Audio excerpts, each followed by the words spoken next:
Buenas noches y bienvenidos a un nuevo programa de Susurros Jurídicos. Hoy vamos a hablar de Matar un ruiseñor. Vamos a hablar de la película, vamos a hablar de su influencia en la sociedad en ese momento, en el actual. Vamos a sacar a relucir las frases más potentes de la película.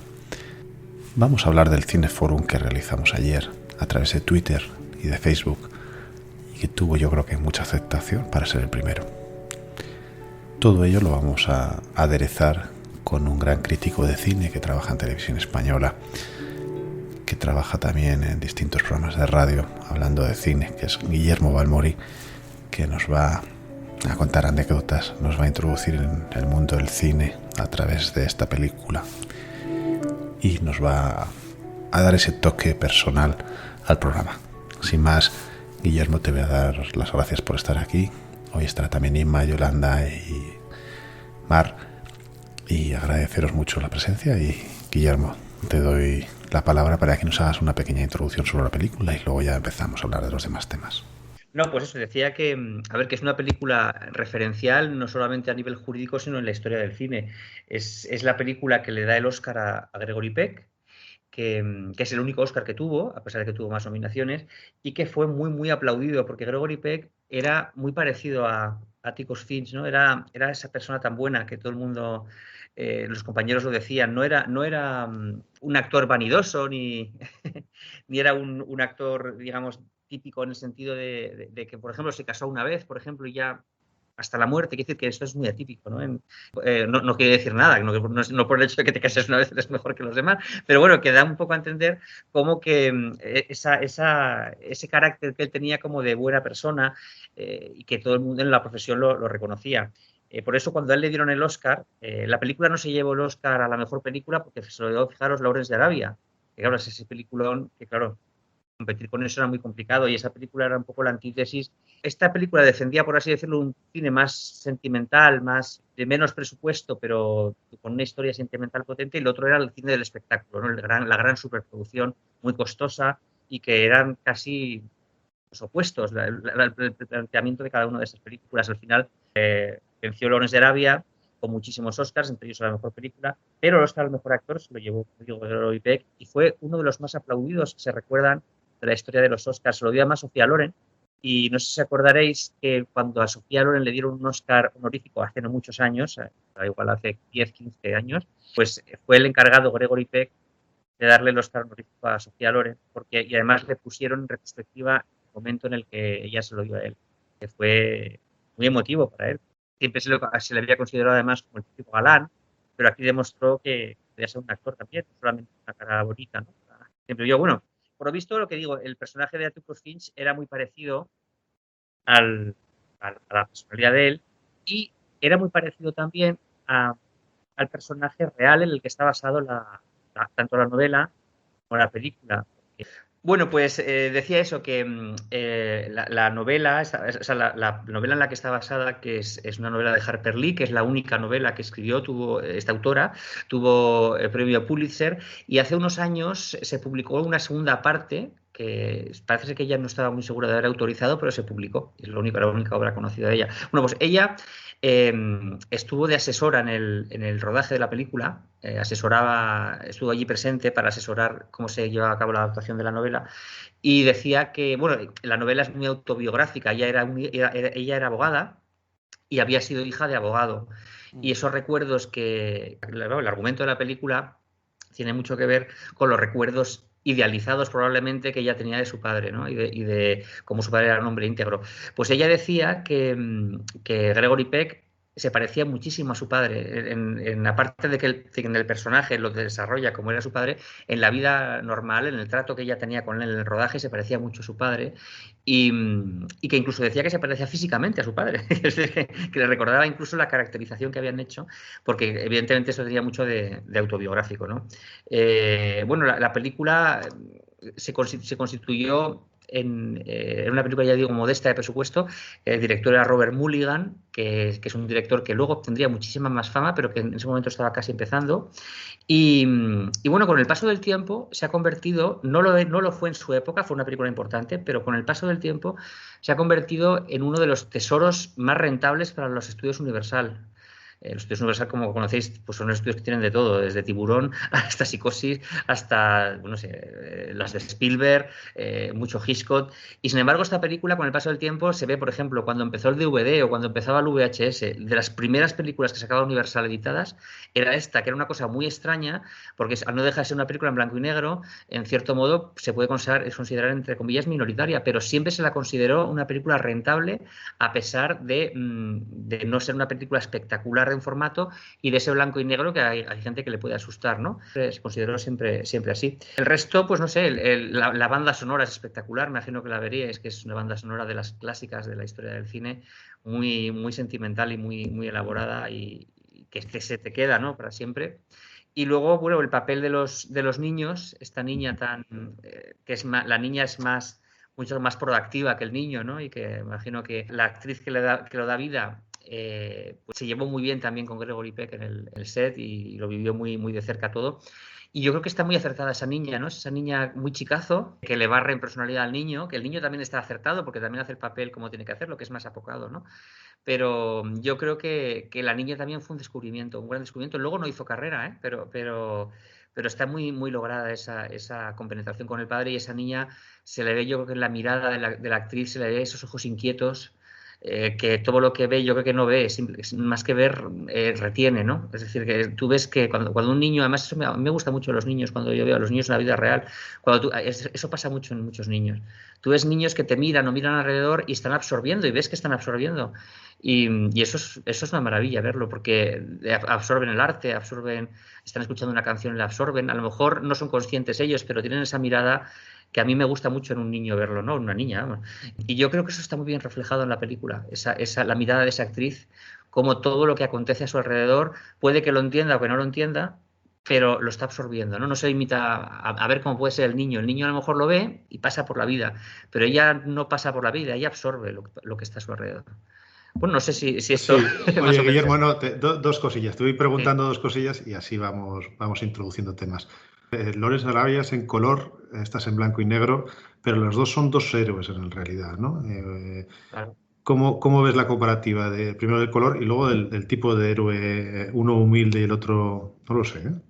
Bueno, yo creo que, o sea, bueno, la comparativa del color, en la época esta, en el año 62, creo que es esta película, se seguían haciendo películas en blanco y negro porque se quería hacerlas, ojo, quiero decir, a veces era por falta de presupuesto, pero no es como hoy en día que nadie se plantea hacer una película, nadie se plantearía, muy pocos de Artist o yo qué sé, o la lista de Schindler, hace años, quiero decir, pero no es muy normal que alguien se plantee hacer una película en blanco y negro ahora, pero en aquella época sí que se tiraba mucho el blanco y negro porque se consideraba que era un lenguaje diferente al del color. Me explico, por ejemplo, en Psicosis, que es de 2 años antes que esta película, Alfred Hitchcock no quería que la película fuera en color, aunque tenía dinero de sobra para hacerla en color, porque el efecto de la sangre o de la ducha, de la escena de la ducha, le parecía como un poco excesivo, un poco demasiado gore. Y el blanco y negro iba a disimular esto. Otra película, por ejemplo, de esa época, que conoceréis, me imagino, con Fardes a lo loco, con Marilyn Monroe y Jack Lemmon y Tony Curtis. Tampoco se hizo en color porque el maquillaje de los actores iba a quedar muy grotesco en color. Se quedarían los labios muy rojos, iba a parecer un carnavalesco, ¿no? Y Billy Wilder, el director, quiso rodarla en blanco y negro para darle esa parte carnavalesca al maquillaje, y esto le costó un disgusto con Marilyn Monroe porque Marilyn Monroe tenía firmado por contrato que no filmaba películas en blanco y negro. No podían filmar, porque a ella le favorecía el color. Al final la convencieron haciendo que se llevara el 10% de los beneficios en taquilla. Y por eso cedió a, a hacerla en blanco y negro, que por cierto está estupenda. Bueno, eso por un lado, lo del blanco y negro. Respecto a lo del héroe que decía Guillermo, yo creo, fíjate, son dos héroes, pero aunque parezca sobre el papel que Lawrence de Arabia es el héroe más luminoso, más espectacular, más aventurero, en realidad yo creo que es un poco al revés. Es decir, Lawrence de Arabia es una persona sumamente compleja. Y la película trata esas complejidades de él, de que era muy inseguro, era muy inseguro porque era homosexual y él llevaba esa parte. Es decir, y esas complejidades del carácter de Lawrence de Arabia hace que sea un héroe, a veces será tirano, a veces no sea un héroe perfecto, es más las acciones que ha hecho, o sea, sus acciones heroicas, que él como héroe. Sin embargo, el personaje de Atticus Finch yo creo que está en exceso quizá idealizado. Es decir, es más héroe todavía, porque es un héroe, es tan héroe que a veces le faltan esas aristas de porque perfecto no somos nadie. Entonces, quizá en la película, no lo sé en la novela porque no la he leído, pero en la película es un héroe tan perfecto que a veces parece hasta irreal, ¿no? Que pueda ser tan perfecto, aunque es verdad que hay gente así. Pero se destila, puesto que la autora estaba reflejando a su padre, esa idealización del personaje que no tiene Lawrence de Arabia. Es decir, los dos son héroes, puede parecer sobre el papel que es más rutilante Lawrence de Arabia, pero a la hora de la verdad es más héroe, es más perfecto, por así decirlo, más héroe, más superhéroe, que a la larga. Sí, pero además, no sé qué te parece a ti, a mí me parece que también está mostrando, me refiero a Matar a un ruiseñor, un modelo de familia totalmente atípica para el tiempo en el que se hace la película, ¿no? Un padre viudo que no se vuelve a casar, que no tiene otra pareja, que cría él solo a sus dos hijos. La relación que tiene con sus dos hijos es, vamos, para aquellos tiempos, a mí me parece muy moderna, vamos a decirlo así. Para el sitio donde vive, ¿no? Que es el sur profundo, que no es lo mismo el sur que el norte, ¿eh? Que decir, claro. Efectivamente. Y la forma, precisamente, a mí me sorprende también de la película, aparte de que es la narradora desde el principio, Scout, la hija, la forma en la que la está dejando criarse, libre y salvaje. Siendo una chica también, ojo, que Sí, es que se unen muchas cosas. Por eso. Sí. Es cierto, sí. Sí, es que esto también es formar de esa heroicidad, ¿no? que decimos. Es decir, sí. el mero hecho de que no haya vuelto a casarse, por ejemplo, que tú apuntabas, hoy en día nos puede parecer algo baladí, pero en aquella época el hecho de que no se casase y se dedicase a los hijos era ya como un valor más, ¿no? Es decir, si se hubiese casado, le hubiese restado santidad, ¿no? Por así decirlo. Entonces, eso es un valor también. Se juntan muchos valores, ese que tú dices, por supuesto, y muchos circunstanciales, que sea una chica, ella, me refiero, que está en el sur de los Estados Unidos, que luego hablaremos de lo que era el derecho y la ley en los Estados Unidos, que era, bueno, yo del ciclo jurídico que hago con el Colegio de Abogados, casi todas las películas que ponemos son del sur de los Estados Unidos por las barbaridades que allí se dejaban hacer, no sé si se siguen haciendo, pero que linchamientos, racismo. El sur es, por desgracia, muy rico en cosas judiciales, pero por desgracia para la población, ¿no? Y luego el hecho de la época, es decir, se junta la parte temporal, la parte del lugar y la parte, digamos, sexual del sexo de la niña. Quiere decir que todo eso son, digamos, impedimentos en una época y que él se comporta como una persona totalmente y deseablemente moderna, ¿no? Inma, ¿quieres preguntar una cosilla?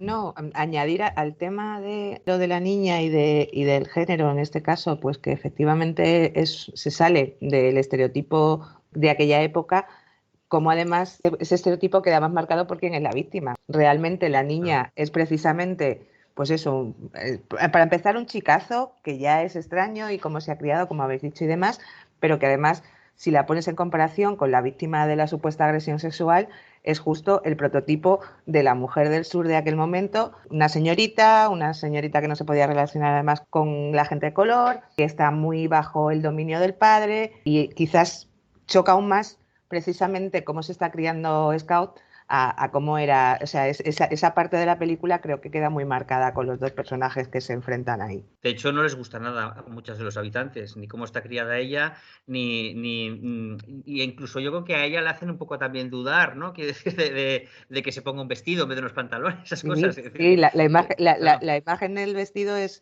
muy significativa, que efectivamente ella no quiere ir al colegio, no quiere ponerse ese vestido, pues para marcar aún más también esa rebeldía que tiene ella. Y luego una niña que está criada, pues eso, como el padre la ha criado, pues eso, una niña que tiene, como tú has dicho, esa capacidad de absorber y de ver todo lo que está pasando. Cuando hace el momento ese del discurso, cuando para a todos, cuando van a linchar a la celda, a mí me pareció impresionante, realmente como una niña con una lógica de un niño, pero que sobrepasa a lo que en teoría puede pensar un niño, realmente es capaz de parar un linchamiento. Esa imagen a mí me parece muy significativa también. Mira, en la película. Hay una película que se llama, que la pusimos en el ciclo que hago yo con el Colegio de Abogados de Burgos, la pusimos hace unos años, se llama Intruder in the Dust, que es una novela de Faulkner, que tiene mucho que ver con eso que estabas comentando tú, porque a mí me gusta quizá más incluso que esta película. Me gusta muchísimo, si la podéis ver, está editada de hecho en DVD, imagino que se podrá ver por ahí, se llama Intruder in the Dust. Aquí en España se tradujo porque no se estrenó comercialmente, pero se tradujo como Han matado a un hombre blanco.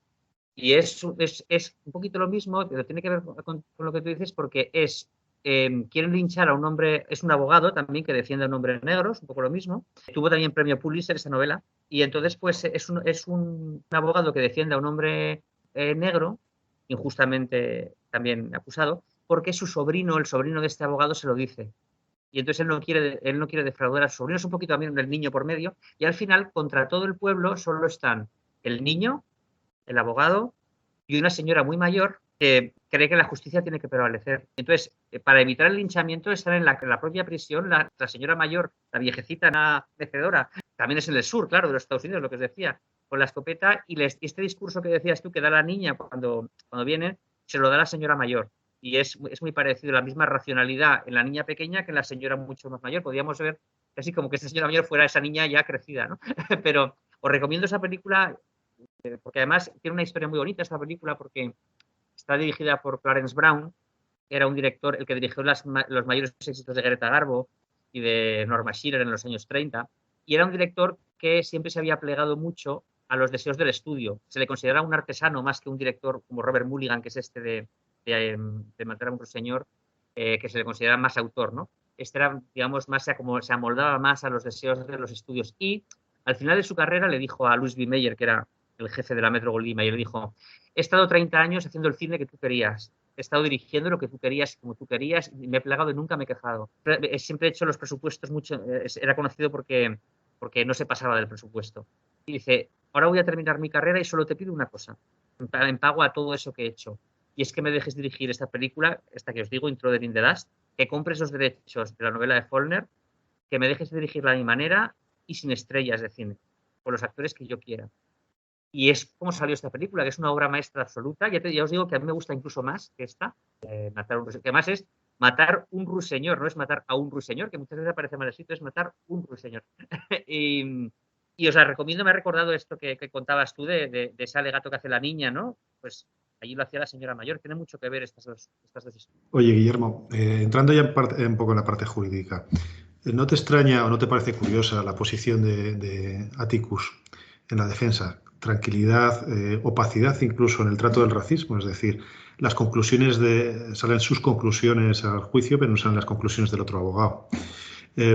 La posición de tranquilidad en las presentaciones, ayer nos reíamos porque se sienta de una manera echado para atrás a la hora de realizar el juicio. Y sobre todo, por ejemplo, al final, cuando comentan el asesinato. Vamos, yo entiendo que se refieren un poco a cuando el negro, cuando el acusado escapa, dicen que ha escapado, ha intentado escapar y le han asesinado, ¿no?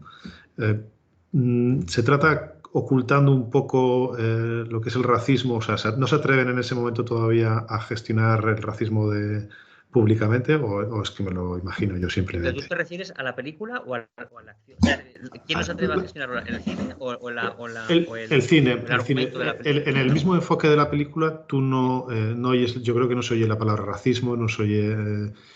Por ejemplo, no se ataca que el jurado esté compuesto solamente por personas blancas, no se ataca, se visiona muy bien que arriba estén los negros y abajo estén los blancos, ¿no? Pero no hay un ataque directo verbal, es muy, muy, muy limpia la película. Bueno, él sí que deja caer. Yo no, es que la verdad es que digo que hace tiempo que la vi, no la vi ayer, pero si no recuerdo mal, él deja caer en algún momento como que no le parece justo el sistema del jurado. El abogado, es decir, que no le parece bien, que él dice como que el jurado efectivamente es un reflejo de la sociedad, pero si la sociedad está viciada, el jurado también va a estar viciado. Que en eso tiene razón. Es decir, yo es que no soy nada partidario del jurado, ¿no? Quiero decir que aparte de eso, aparte de eso, yo creo que él ataca un poco ese sistema. El hecho de la tranquilidad que tú, un poco, yo creo que no está de acuerdo en absoluto, pero en parte por eso, y de hecho tiene toda la razón. Es decir, y tenemos el caso aquí. Efectivamente, el jurado es para lo que, me corregí si me equivoco, está concebido es como para que la propia sociedad, un reflejo de esa sociedad, juzgue en vez de un... Pero claro, es lo que dice él, es decir, No, sí, efectivamente es un reflejo de la sociedad, pero es que estamos en una sociedad totalmente viciada en este tema. Una sociedad racista, es decir, si tenemos una sociedad racista que va a condenar a un negro, la sociedad, no digo el jurado, la sociedad condenaría al negro por el hecho de ser negro y le buscaría, es decir, aunque no haya sido, le va a buscar, como sigue ocurriendo ahora con estos follones raciales en Estados Unidos, ojo, que tampoco estamos tan lejanos, que mirad lo que ha pasado últimamente con la policía y estos raciales.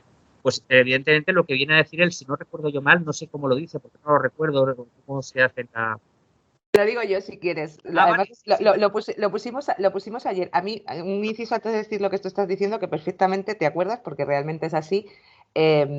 El jurado es todo hombres, todo blancos y ninguna mujer. O sea, también tiene esa doble interpretación. Es lo que dice él, es decir, perdona, yo con Sí. esto acabo de decir, si efectivamente es un reflejo de la sociedad, pero si la sociedad está viciada, el jurado va a estar viciado y es lo que él dice, yo creo. Si queréis, leo lo, Sí, claro. lo que dijo, porque lo pusimos además ayer en Twitter. Él dice: no soy un idealista que crea firmemente en la integridad de nuestros tribunales ni del sistema del jurado. Esto no es para mí una cosa ideal, es una realidad viviente y operante. Caballeros, un tribunal, que es a lo que tú te refieres, no es mejor que cada uno de ustedes, los que están sentados delante de mí en este jurado. La rectitud de un tribunal llega únicamente hasta donde llega la rectitud de su jurado. Y la rectitud de un jurado llega solo hasta donde llega la de los hombres que lo componen. Esa es la frase que él dice, claro, en la película, que efectivamente lo que se traduce es lo que tú acabas de decir, que efectivamente si la sociedad y quien está en el jurado no tiene una rectitud o no tiene unos valores, el jurado, su veredicto no va a ser justo. Y luego me parece muy interesante lo que dice, lo que has leído ahí, porque me estaba acordando ahora que tiene mucho que ver con el caso este último que hubo de la matanza de la mujer esta de León, de la política esta, ¿cómo se llama? De la Diputación. ¿Os acordáis? El crimen de León. Isabel Carrasco. Isabel Carrasco, eso. Que os acordáis, no sé si os acordáis que el juez, o sea, en primera instancia, o sea, el jurado absolvió condenó, perdón, a la policía. Y algo así, creo recordar, ¿eh? Y el juez dijo que él no consideraba que el jurado hubiese valorado las pruebas como tenía que valorarlas, de alguna manera así, me corregí si me equivoco, que no me acuerdo muy bien, ¿eh? Y entonces el juez la absolvió, es decir, contraviniendo lo del jurado y diciendo lo que ¿sabes? Cuando tú estabas leyendo eso, es verdad que dice algo así como que el tribunal tiene que estar, ¿no? O sea, se ve atado, en cierto modo, por lo que diga el jurado. Y aquí, en este caso, se saltó esto por la torera. Fíjate que dice que aquí...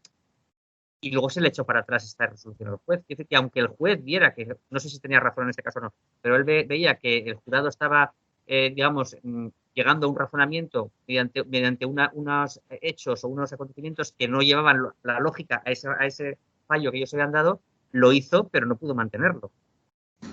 Perdón, sí, Yolanda.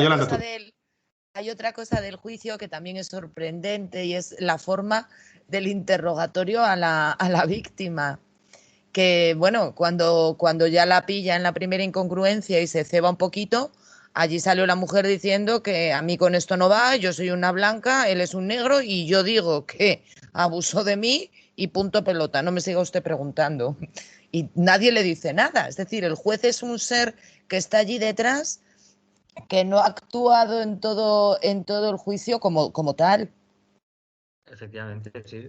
Es que al fin y al cabo, yo creo ella evidentemente es una víctima también, la chica esta, Por supuesto. porque realmente lo que se está juzgando ahí, yo creo que el juicio real ahí, el juicio de verdad, no es el negro o no el negro. Lo que se está juzgando es cómo es posible que el mundo sea tan horrible que una mujer blanca se pueda sentir atraída por un hombre negro y se lance sobre... O sea, eso, en realidad se está casi juzgando eso más que lo otro. Es decir, lo que les fastidia y lo que les... Entonces, el juicio no es más que buscar una solución a ese acontecimiento que ha pasado, que les parece como algo de pesadilla absoluta, que es inconcebible, que no se puede sostener por ninguna causa, y entonces buscan hacer el juicio como expiación de lo que le ha pasado a esta mujer, ¿no? Que es una cosa que consideran, primero, que es indigna, segundo, que es ilógica y tercero, que no debería nunca pasar. Y que si ha pasado es algo que no se puede permitir. Pero ese es el verdadero juicio, yo creo. De hecho, él en el interrogatorio lo dice, o sea, que realmente que hay un inocente que es él y una culpable que es ella, que realmente se siente tan culpable por lo que ha hecho, por acercarse a un hombre negro, que ha convertido en víctima y en culpable al otro precisamente para salvar su culpa, que realmente Claro. además la entiende como víctima también cuando explica Sí, esto. sí, O sea, dice que es sí, una culpable, claro. pero dice que es una víctima precisamente del propio sistema, Claro. que el sistema la lleva a pensar que ha cometido un pecado horrible y su forma de expiarlo es culpable al otro para quitarse la culpa. Eso también lo Claro, dice. o sea, ella realmente se tiene que estar planteando ponerse en la piel de ella. Ella se tiene que estar planteando si es una persona anormal totalmente, si es una persona, si es el demonio llegado a la tierra, o si es, es decir, lo mínimo, lo mejor que puede pensar de sí misma es que es alguien anormal, y de ahí para arriba. Es decir, cuando no es que es que está poseída, es decir, que es un error de la naturaleza lo que ha hecho, o sea, que ella misma es un error de la naturaleza, además una mujer que no tiene mucha cultura, que no le han dado medios para discernir demasiado, tendrá la inteligencia que le ha dado Dios, pero claro, no cultivada. Es decir, entonces, claro, si no la ha cultivado, todo el entorno te hace ver que lo que ha hecho, es decir, ¿cómo se tiene que sentir ella por haber hecho eso también? Es complejo.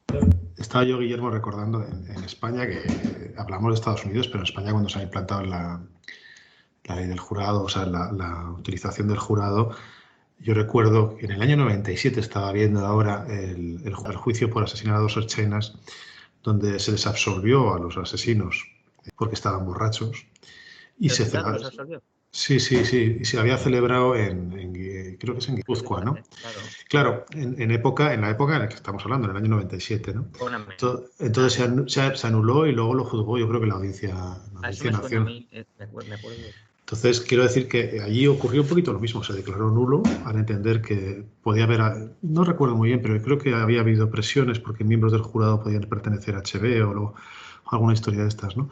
Pero eso es para situar un poco. En el momento en que un jurado está formado por un grupo de presión o dentro del mismo jurado puede haber gente que puede presionar de algún tipo de manera a las resoluciones, provoca esto. Por eso lo que dices tú, cuando se implantó, yo creo que fue Borrell, ¿no? ¿Quién fue el que implantó la ley de Ben-Gvir?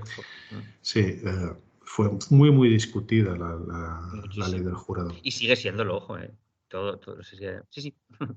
Mar. María. Hola, buenas noches. Llego un poquito tarde, pero me habláis del jurado y tengo que saltar. Yo no estoy de acuerdo con vosotros, yo sí creo en el jurado. O sea, a mí el jurado es una institución que me gusta mucho. Sí que es verdad que cuando se implantó hace 25 años yo dudaba de sus posibilidades, pero no por nada, sino por la falta de cultura jurídica que había en la sociedad española. Pero yo creo que en esos 25 años hemos ido creciendo. La gente se ha ido acostumbrando. Es verdad que hay que darle ya una vuelta. Hay delitos que están en el jurado que no deberían de estar. Pero hay otros que están bien. A mí me parece que el jurado aporta, y en este juicio de Matar a un ruiseñor se ve claramente, se aporta la frescura de la opinión de la gente que no es jurista, y eso es importante. Es importante porque muchas veces los juristas, sí, yo entiendo que sí, porque para las cosas técnicas están los tribunales profesionales, y el tribunal profesional guía al jurado. Entonces, a mí me gusta mucho ver la frescura que aporta la gente que no entiende de derecho en el derecho. Otra cosa es que no esté bien guiado, pero si está bien guiado por el tribunal, yo entiendo que es fantástico, porque si no, acabamos separando una cosa de la otra. Sí que es cierto que cuando hay juicios que son mediáticos, pueden estar influenciados. Lo he vivido en mis propias carnes y he comprobado en mis propias carnes que tú puedes hacer cambiar al jurado de opinión. Teatro, ¿no? Momento en el que le presentan las pruebas que debes presentarle. O sea, somos todos personas y cuando tú a esa... O sea, evidentemente que somos todas personas. Quiero decirte que cuando tú eres capaz de demostrarle... No. Bueno, algunas lo dudamos, ¿no? ya va por categoría, pero bueno, no vamos a entrar ahí. Vamos a partir de la presunción de que... No, ya en serio. Cuando tú eres capaz de demostrarle a un jurado que esa persona no lo ha hecho, a pesar de que ellos van con la idea preconcebida de que sí que lo hizo, yo creo que ya hemos llegado a un punto de madurez en el que somos capaces de reconocer que esa persona no lo ha hecho. Vamos, no es que lo crean, es que lo he comprobado y me encanta. Que tiene sus defectos, pero esto es como la democracia. A ver, que tiene sus defectos, pero que es el mejor de los sistemas, ¿no? Pues digo lo mismo del jurado. Me gusta. Yo el problema que veo es la presión social, la presión ambiental, que cada vez se está haciendo más dura. Cierto. Es decir, esto cuando inició nadie presionaba a un jurado. Ahora yo lo he visto, yo vivo al lado de la Hombre, audiencia pero yo creo que provincial. desde el principio presionaban, yo creo, ¿no? Sí, pero ya es Los mucho medios más duro. presionan, los medios presionan. O sea, sin quererlo, ¿eh? Cuando un juicio mediático Bueno, se forma una o opinión. queriendo, ¿eh? O queriendo. O bueno, o También lo hacen queriendo, ¿no? Pero claro. quiero Mar. decirte, no, que yo ya, Queriendo. sin presumir la intención de nadie, el hecho de dar una noticia la estás dando de parte sin querer y estás influenciando porque todo aquel que está escuchando, y sí que es verdad que ahí hay que saber muy bien, pero bueno, el problema lo tienen, ahí está, yo siempre acudo a mí, John Grisham de cabecera, en América sí que verdaderamente hay esa presión de parte sobre todo de los lobbies y se hace un estudio. En España no somos tan así. O sea, estudiamos a los miembros del jurado, pero a nadie se le ocurre coger un teléfono y llamar ni presionar a ningún miembro del jurado. Yo no sé si alguien... Bueno, ni al fiscal, que también se presiona en Estados Unidos porque lo eligen los ciudadanos. Eso es una Bien, cosa que a mí me pasma. En España eso yo creo que, fíjate, que somos más... No, pero vamos a ver, vamos a Yo centrar. creo que en los juicios de trascendencia, en todos los lados, Estados Unidos y España. Vamos a ver. Yo quiero creer que no. Vamos a ver, yo lo que os decía antes, podemos hablar de la prensa, pero no hablamos de la prensa. Yo ya nos encontramos manifestaciones de gente en las puertas de los juzgados. Cuando están entrando los abogados, Vaya, con pancartas y contra tus clientes, claro. y a ti mismo presionándote para que no entres en la audiencia. O sea, y ojo, si se conoce a algún jurado, que generalmente se les puede conocer en las ciudades pequeñas, la presión social que sufren no es digna. Es decir, no es justa ni digna. Ah, no, claro. Es que luego está el hecho de ser jurado. O sea, no solamente cómo ves tú al jurado desde fuera, sino cómo lo vivirías tú desde dentro. Que es otra de las perspectivas, claro. Entonces, perdón, sí. Sí, no. Es que yo esta mañana os he pasado un vídeo, o lo dejaremos colgado también, que la carpeta verde o roja de presión ambiental, que es un vídeo muy curioso que cuando lo veáis vais a saber lo que digo. Es decir, muchas veces la presión social de que esto es lo correcto o lo incorrecto obliga a tomar una decisión sin tomar la decisión real. Entonces, cuéntalo, si yo ya lo he visto, pero cuéntalo para que se entienda. Lo vamos a colgar, pero es un vídeo donde la profesora, antes de entrar en la charla, o sea, antes de entrar en la clase o en la clase, antes de que entrase el último alumno, dice: el próximo alumno que entre le vamos a decir todos que esta carpeta es roja, ¿vale? La carpeta es verde. Y entonces la profesora, cuando entra el que llega tarde, empieza a preguntar a uno, a otro, ¿y esta carpeta de color verde, verde, verde, verde? Y cuando le pregunta a este chico, dice verde. Y entonces todos se ríen, ¿no? Y al final eso es un poco lo que pasa. Lo estás contando al revés, él dice al revés. Perdón por la interrupción.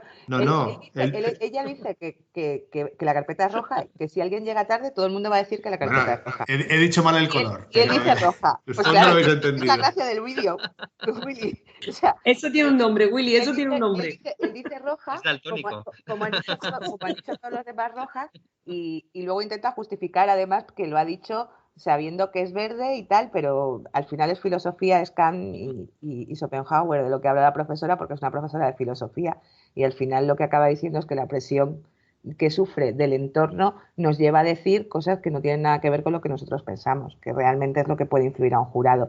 Yo de todas formas, Mar, te hacía el gesto que no con la cabeza porque el ejemplo que has puesto es muy malo. O sea, en Matar un ruiseñor no se ve la frescura del jurado, se ve todo lo contrario. Se ve todo lo contrario, se ve que un jurado que está perfectamente en esa sociedad y que es racista... No. Condena a un señor cuando las pruebas son más que evidentes. Porque no, me refería a la estructura. El abogado lo hizo muy bien. No al ejemplo. Claro, es que... No. Me refería a la estructura del jurado, no al ejemplo, evidentemente. Ese es el ejemplo de un jurado que no tiene que ser. Bueno, yo ya sabéis que es que a mí, lo digo en cada programa, la cultura americana del derecho y el derecho americano no me gusta. Me parece una de las aberraciones que hay en el mundo. Y el tema del jurado en Estados Unidos es una barbaridad y claro, evidentemente aquí está traspuesto, no es exactamente igual la figura del jurado o la ley del jurado en España que es en Estados Unidos, es cierto que hay diferencias, pero creo que en todo lo demás sigue influyendo. Y creo que hay algo que decimos siempre y que hemos hecho no sé cuántos programas ya hablando del derecho de defensa. Tenemos un programa de los que hicimos en los que dice ¿te atreverías a defender a un asesino? Creo y vuelvo a insistir en que la mentalidad que tenemos los juristas cuando nos enfrentamos a un asunto es muy diferente, porque nosotros no juzgamos, nosotros cogemos las leyes y las aplicamos y hacemos la mejor aplicación de las leyes.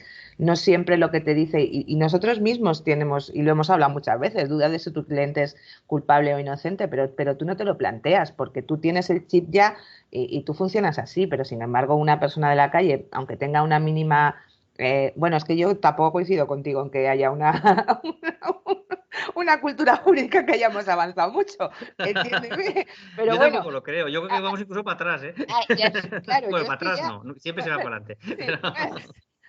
no sé yo, porque a ver, es que ahora mismo coincido con Guillermo, los juicios mediáticos y las situaciones que se están dando.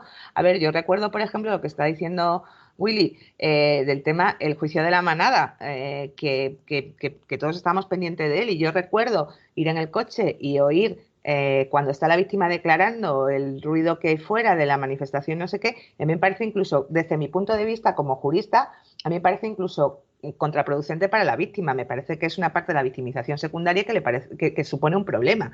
Y sin embargo, también entiendo la lógica de que la gente pues opine, entiéndeme. O sea, sí que me parece, pero creo que hay cosas que a nosotros nunca se nos ocurrirían o que nos parecen contraproducentes, que a una persona normal o a una persona de la calle no se le ocurre. Entonces, por eso también tengo mis dudas sobre el jurado. No se valora igual una prueba cuando tú sabes, o un atenuante o un agravante, o sea, este tipo de cosas, que para eso está, como tú dices, que los instruyan bien. Que Claro, ellos no valoran pruebas, ellos valoran las preguntas que le hacen, ¿eh? Claro. Ellos valoran las preguntas del tribunal, cuidado. Y cuando están ahí no son gente de la calle, son el jurado y son un tribunal constituido. Que son diferentes, pero te vuelvo a decir que son diferentes el sistema de Estados Unidos, y en eso coincido contigo, y que contesta las preguntas del tribunal, pero te vuelvo a decir, sin una cultura jurídica como la que tienes tú o yo, se valorarán muy diferente. No es necesario, para las preguntas objeto del veredicto no es necesario tener una cultura jurídica, porque las preguntas son muy concretas.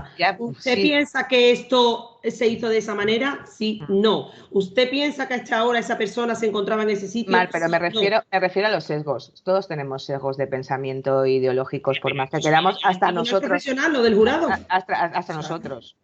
Bueno, para no entrar en bucle en las discusiones, si os parece, lo que vamos a añadir cada uno es una de las frases que más os haya gustado de la película, ¿vale? Las comentamos rápidamente. Yo no me acuerdo de las frases, ¿eh? Tú, Guillermo, apoyas. Vale. Me parece. Yo no sé quién quiere empezar con alguna de ellas. A mí siempre, si queréis empiezo yo, pero bueno, empiezo por una que siempre me gusta decir. Te tienes que poner a los zapatos del otro para conocer el camino que has realizado, ¿no? Que muchas veces criticamos. ¿Lo dicen aquí en esta película? Lo dicen de otra manera, no sé exactamente cómo es la frase, pero dice, te tienes pero vamos, básicamente sí. Entonces es un poco la historia, ¿no? Ahí incluso ese enfoque lo hace con otra frase al principio de la película que no sé, Yolanda, cómo es, que estás sintiendo. Lo dice de dos formas. Lo dice, una es precisamente ponerse en los zapatos de otro, y otro es ponerse en la piel de otro. Pero ¿el referido a qué? ¿A qué cosa me refiero? ¿Al negro? ¿Al hombre negro? No, en concreto, yo creo que esa frase la pronuncia cuando está hablando con la hija para explicarle algo. O sea, lo que dice realmente es que nunca se conoce realmente a un hombre hasta que no te has calzado sus zapatos y has caminado. Que no juzgue desde fuera. Con ellos, exacto. Es en relación a conocer, o sea, nunca puedes conocer a nadie hasta que no te has puesto sus zapatos y has caminado con sus zapatos en su camino. Esa era la referencia. Yo creo que ni entonces, ¿eh? Quiero decir que es una frase bonita, pero yo creo que si yo me pongo los zapatos tuyos y camino por tu trabajo, no tengo tu vivencia. Con lo cual, lo que tú pueda estar en cierto modo justificado para ti, puede no estarlo para mí, o al revés, en el sentido de que yo creo que ponerse en la piel exactamente de alguien es muy complicado, porque hay muchas vivencias que tú no puedes entender y hay muchas cosas, o sea, te puedes acercar, pero yo creo que hay tantos casos en el mundo y tantas situaciones y tantas vivencias y tantas circunstancias y tantas relaciones y que yo no me atrevería nunca a decir que estoy en la piel de alguien, porque por desgracia hay casos muy duros, ¿eh? Vamos, yo lo veo así, ¿eh? Digo, Otra digo frase. la mía. ¿Por qué le defiendes a Atticus? Porque si no lo hiciera, no podría ir con la cabeza bien alta. Me encanta. Me Claro, encanta. es la Creo que integridad, es el ¿no? derecho de defensa en su grado Claro, máximo. claro, ¿no? Es un canto a la profesión, ¿no? Totalmente, Claro, sí. totalmente. Es el ideal, ¿no? Y la motivación o sea, es cuando alguien tiene esa motivación y ese, ¿cómo se diría? Esa Vocación. vocación, exacto, no me salía la palabra. Eso es. Inma. A mí me gusta mucho, ya solo como hace abogado, pero me gusta mucho cómo educa a la niña y me gusta mucho cuando le dice que es posible que oigas cosas feas en la escuela, pero haz una cosa por mí. Si quieres, levanta la cabeza y no levantes los puños.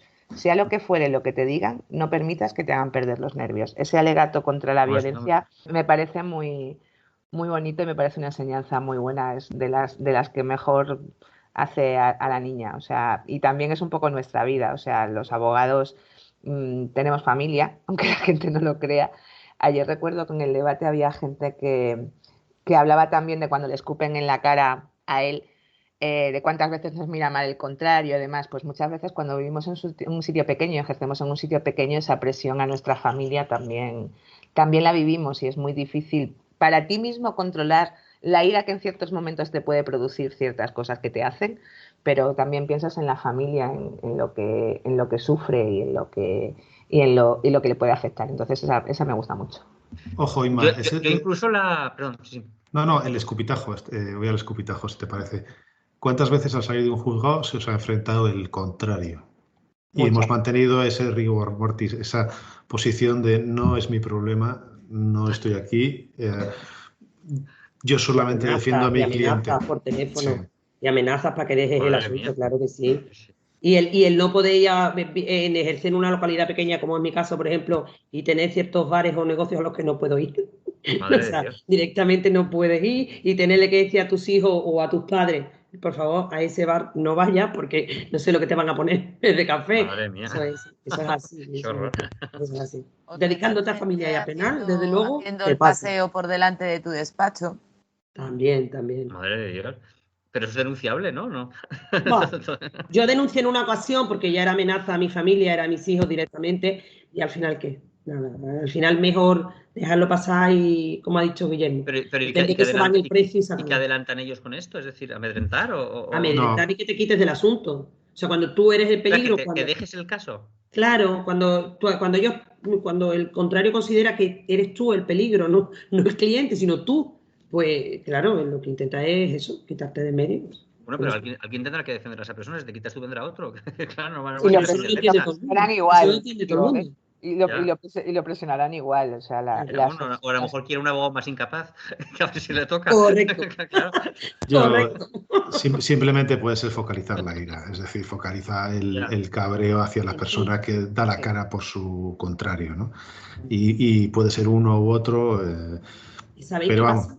En familia pasa mucho, porque cuando tú no quieres reconocer que la persona con la que has vivido 20 años se ha vuelto alguien para ti totalmente desconocido, pues es más fácil pensar que es su abogado quien le está diciendo que tiene que hacer o decir aquello. Ya, Porque claro. así no reconoces que esa persona a la que tú has querido realmente te está fallando de esa manera. Y se da mucho, ¿eh? Pues cuando Que le estén debería ser lavando una la cabeza, ¿no? jurisdicción sana, o sea... Yolanda, te queda la frase. Mi frase dice: el formar parte de un jurado obliga a un hombre a tomar una decisión y pronunciarse sobre algo.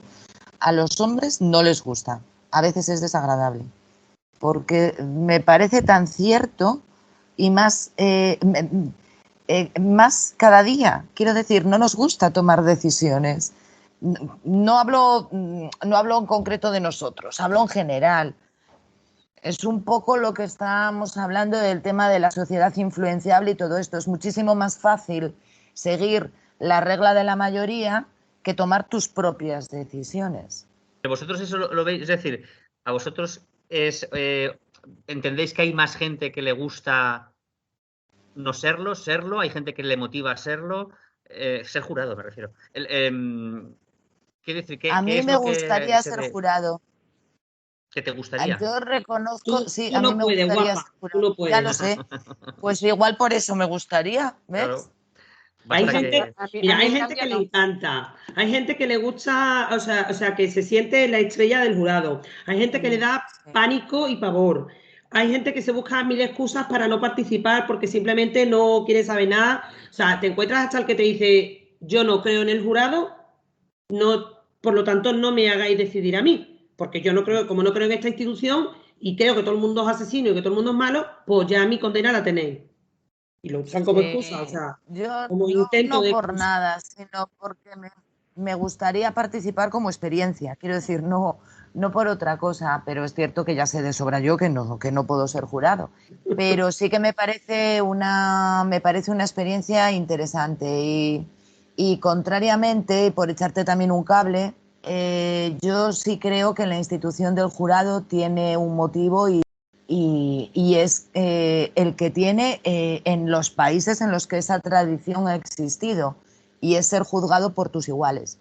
No es Muy otro. Es bonito. una regla más, como está entendida, en la Constitución americana, etcétera. Nada más. Que a mí, ya os he dicho que a mí no me gusta el jurado, pero a mí siempre me chocaba porque mi padre es juez, es magistrado, y me decía siempre que él tampoco le hacía mucha gracia al jurado, pero me decía que había una cosa que le había sorprendido para bien del jurado, y era que la gente una vez que se veía, incluso la gente que veías que podía ser más alocada o que le daba igual todo, o no sé, gente un poco así, en el momento en el que se veía involucrada, la gente tendía a hacer las cosas bien, o sea, a comprometerse y no a decir, me da igual todo, sino que les creaba a veces esa responsabilidad que incluso notabas que mucha gente nunca había tenido, ¿no? Y que por no tenerla eran unos macarras, entre comillas, ¿no? Pero que al verse con la responsabilidad, como veías que la gente lo quería hacer bien, es decir, que todo el mundo quería hacerlo bien, o un porcentaje muy alto de la gente que quería hacerlo bien. Incluso gente que no sospecharías que lo querría hacer bien, o que te daba la sensación de que iba a pasar, pero que al final la gente, cuando le llega la hora de la verdad, quiere hacer las cosas bien. Y eso habla mucho, yo creo, de la gente en general, ¿no? De que Yo he puede ser un participado, macarra, pero a la hora de hacer las cosas... exacto, es así. Yo he participado en dos, en uno directamente y en otro un poco más indirectamente. Y en los dos, a mí me ha sorprendido precisamente lo que dice Guillermo. Incluso el que menos te esperabas tú tiene un sentido de la responsabilidad enorme, sabe por lo que está allí y cuando le explicas que no debe dejarse influenciar por lo que ha visto fuera de sala, intentan hacerlo bien. Bien, es otra cosa que a ti no te guste el No, resultado que claro, claro. pueda dar o que el objeto del veredicto no esté como tiene que estar o otras mil cosas que pueden fallar. Pero yo lo que he visto, la percepción que yo he tenido de todos los que he visto y de los dos en los que he participado, es una grandísima responsabilidad en todos los ciudadanos, ¿eh? Mucha. Otra cosa es que luego fallen, ojo, yo no digo, Exacto, claro. ya digo que a mí no me gusta y no creo un sistema que me guste, No, pero no, independientemente. eso no quita o sea, para mí no es lo correcto, pero eso no quita para que la gente que está involucrada no pase del tema, es decir, en general, y se involucre positivamente en ello, que no les dé igual todo, por así decirlo. Y eso es lo que, vamos, es la experiencia de mi padre, yo no lo he vivido, pero me lo contaba él. Si queréis ya despedimos el programa. La última frase, si queréis analizar, es la única cosa que no se rige por la regla de la mayoría, es la conciencia de uno. Yo creo que esa también era importante. Pero bueno, si queréis ya... Estarán sacadas, yo creo que del libro, todas esas frases, me imagino, del libro original, ¿no? Me imagino que no sé si sea de guión o del libro, pero imagino que sea del libro. Sí, Mm. Sí, están sacadas del libro, pero están también en la película. Y justo esta que acabas de decir creo que coincide con lo que estaba explicando que decía su padre. Creo que al final la justicia es algo que todos llevamos, pues esa sensación de hacer justicia. Creo que la ciudadanía, lo de la justicia del pueblo también le gusta y creo que eso es lo que tiene el jurado. Creo que eso es lo que hace que la gente lo haga bien. Al final, nuestra moral, que además vivimos en una sociedad mayormente de moral cristiana, que nos hemos educado en una sociedad que realmente tiene ese trasfondo, nos guste o no, la moral cristiana y la justicia tienen mucho que ver. Entonces, al final, cuando uno llega a un jurado, creo que esa es la razón por la que intenta hacer bien, intenta ser justo. Pero a vosotros personalmente, como acusados, ¿os gustaría ser juzgados por un jurado o por un juez? A mí por un juez. Yo por un juez. Yo personalmente por Yo un juez. como acusada por un jurado. ¿Por un jurado? Porque harías algo que puedes Como tergiversado. acusada por un jurado. No, la Como pregunta... Yo víctima por un clarísimamente juez. por un jurado, porque al jurado le llegas. La pregunta yo creo que está mal Bueno, tienes razón formulada. ella. Si realmente, es decir, yo lo estoy planteando desde un punto de vista, desde mi punto de vista, digamos, Jurista. moral. Pero quiero decir, si yo quisiera librarme y he hecho algo malo, a lo mejor querría un jurado, ¿eh? Es más Sí, fácil. claro, Es más fácil convencer a un jurado que eso es así. convencer al A ver, profesor. por orden. Es lo que te iba a decir. El planteamiento es, Claro. si eres si lo has hecho, ¿qué prefieres? ¿Que te juzgue un jurado o un juez? Si lo he hecho un Claro. jurado. Bueno, pues ahí está. Bueno, esto sin romper la norma de la presunción, ¿quieres decir? No, no. ¿Verdad? Es que se te corta, Yolanda, se te De está la cortando. presunción de inocencia. Sí, claro, bueno, claro. Sí. Pero bueno, para mí esto es parecido, ¿eh? Es decir, es como si yo me voy a operar y el cirujano, hay unos señores que dicen, corte usted por ahí. Yo eso no lo quiero, es decir, es que el profesional es el profesional. Quiero decir, para mí, hombre, está sacado de quicio lo que estoy diciendo, pero me refiero que yo pongo ese ejemplo a veces, es decir, si el médico tiene conocimientos para operar, el juez ha hecho unas oposiciones para juzgar. Entonces, es más fresco que digan que me corten por aquí en vez de por allí. Pues sí, pero yo no quiero frescura, quiero justicia. Claro, eso es lo que yo quiero. Eso es si eres víctima. Claro. Pues ya nos despedimos agradeciendo a Guillermo Balmori que haya estado esta noche con nosotros, a Mar, a Inma, a Yolanda. Y nos despedimos con el discurso final que hace en el manantial el abogado defensor. Él concluye la exposición hablando de la diferencia entre lo individual y lo colectivo. Hace una exposición bastante larga de unos 5 minutos, pero al final él explica lo que entiende por un creador y por un parásito. Y dice: el creador se mantiene firme en sus convicciones. El parásito sigue las opiniones de los demás. El creador piensa. El parásito copia. El creador produce. El parásito saquea. El interés del creador es la conquista de la naturaleza. El interés del parásito es la conquista del hombre. El creador requiere independencia. Ni sirve ni gobierna. Trata a los hombres con intercambio libre y elección voluntaria. El parásito busca poder. Desea atar a todos los hombres para que actúen juntos y se esclavicen. El parásito afirma que el hombre es solo una herramienta para ser utilizada, que ha de pensar como sus semejantes y actuar como ellos, vivir la servidumbre de la necesidad colectiva prescindiendo de la suya. Y ahora tenemos que elegir entre ser parásitos o ser creadores. Buenas noches.